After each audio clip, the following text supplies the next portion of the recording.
கொடநாடு கொலை கொள்ளை வழக்கு நிச்சயமாக ஆட்சிக்கு வந்ததும் கண்டுபிடிக்கப்படும்.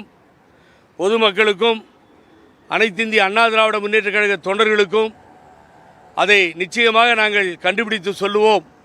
ஆட்சியில் அமர்ந்ததும் அதை செய்வோம் என்று சொல்லியிருந்தீர்கள். ஆனால் கிட்டத்தட்ட 4 வருடங்கள் ஆகிவிட்டது. 4 வருடங்களை நெருங்கிக் கொண்டிருக்கிறோம். வழக்கு மன்றங்கள் பல குற்றவாளிகளை அதில் கூண்டிலே நிறுத்தி கேள்விகளை கேட்டாகிவிட்டது. உயர்நீதிமன்றம் கூட ஒரு ஆணையை பிறப்பித்து உடனடியாக விசாரிக்க வேண்டும் பழனிசாமி என்று உத்தரவையும் போட்டாகிவிட்டது. த காமன் ஆர்டர் என்று சொல்வார்கள். 2 அக்யூஸ்ட் அவர்கள் கேட்டதிலே காமன் ஆர்டர் போட்ட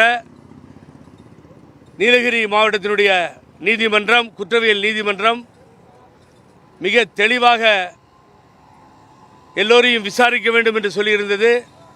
அன்றைய தினம் பழனிசாமி ஆட்சியில் இருந்ததால் பலர் விசாரிக்கப்படவில்லை. 18 பேரை விசாரிக்க சொன்னாங்க. 17 பேர் தான் விசாரிக்கப்பட்டார்கள். ஆனால் அந்த 18 பேரிலே பழனிசாமியும் அடங்குவார். பழனிசாமி அன்றைய தினம் விசாரிக்கப்படவில்லை. உயர்நீதிமன்றம் ஏன் விசாரிக்கக்கூடாது? அன்றைய தினம் அவர்தான் உள்துறை அமைச்சர், அவர் கட்டுப்பாட்டில் தான் போலீஸ் இலாக்கா இருந்தது என்று சொல்லி விசாரிக்க உத்தரவிட்டும் இதுவரை விசாரிக்கப்படவில்லை.